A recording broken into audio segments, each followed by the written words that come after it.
Hey guys, be honest with me right now. Are you making a decent salary, maybe even $100,000 or more as a household, but still feel like buying a $500,000 house is completely out of reach? You're not alone. Millions of hardworking Americans are stuck renting, delaying marriage, putting off having kids, or moving back in with parents because every time they run the numbers, the math just slaps them in the face. High mortgage rates, insane property taxes, skyrocketing insurance, and that brutal $100,000 down payment, all while wages barely keep up with grocery bills, gas, and everyday inflation. The American dream feels like it's slipping away. Today, we're running the real brutal math on who can actually afford a 500K house in 2026, and more importantly, what you can actually do about it. A $500,000 home is no longer a luxury in many markets. It's now the median or starter price in suburbs of Atlanta, Dallas, Phoenix, Orlando, and beyond. But the median household income in America is still around $84,000 to $90,000. That means for most families, a 500K house is 5.5x to 6x their annual income. Experts have always said a healthy ratio is around 3x. Anything above 5x is risky, and that's exactly where we are. Assume you put down 20%, $100,000 cash. You finance $400,000.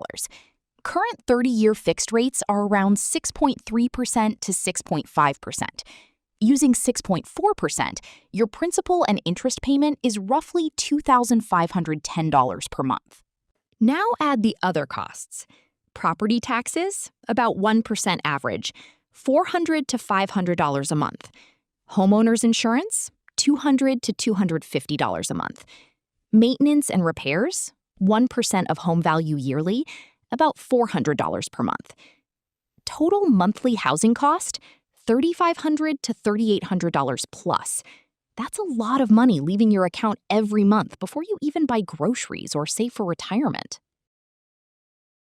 Banks may approve you at higher debt ratios, but for a comfortable life, where you can still save, travel occasionally, and handle emergencies, your total housing costs should stay under 35% of take-home pay. If your all-in monthly cost is $3,600, at 30%, you need roughly $144,000 household income per year. Even at a more aggressive 40%, you still need $110,000 to $120,000 combined. Add student loans, car payments, or kids, you'll realistically need $130,000 to $160,000 plus household income to not feel house poor. Saving $100,000 for a 20% down payment is extremely tough. Even saving $2,000 a month aggressively takes over 4 years, assuming no emergencies and flat home prices. Many people are forced into 5 to 10% down, which adds private mortgage insurance, PMI, and pushes monthly payments even higher. The result? More debt, more stress, and less wealth building. Take a couple earning $110,000 combined. After taxes, take-home might be $7,000, $7,500 per month. Spending $3,600 on housing eats nearly 50% of that. Left with almost nothing for food, cars, healthcare, or savings. They become house poor. Nice home, constant financial stress. This is the reality for far too many middle-class families right now.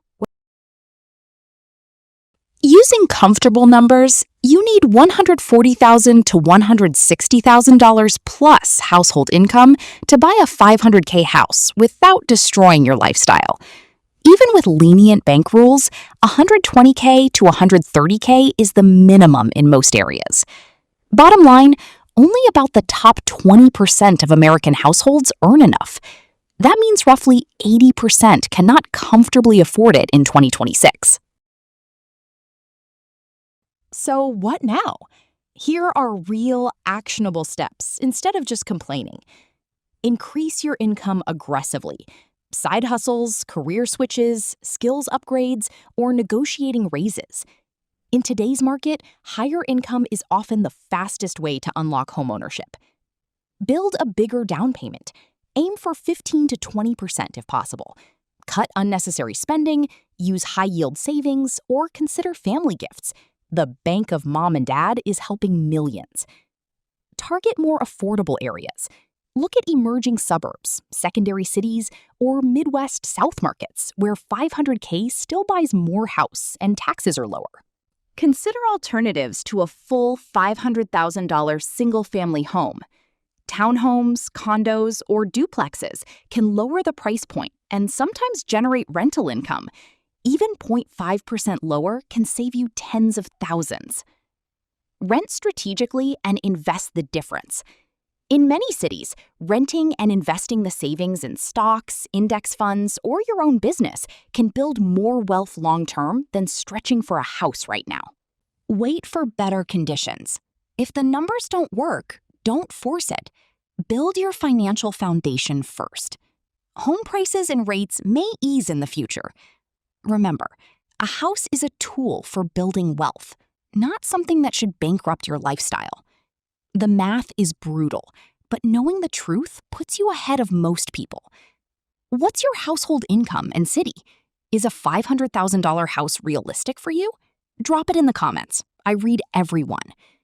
If this video helped, hit like, subscribe, and turn on notifications for more honest breakdowns.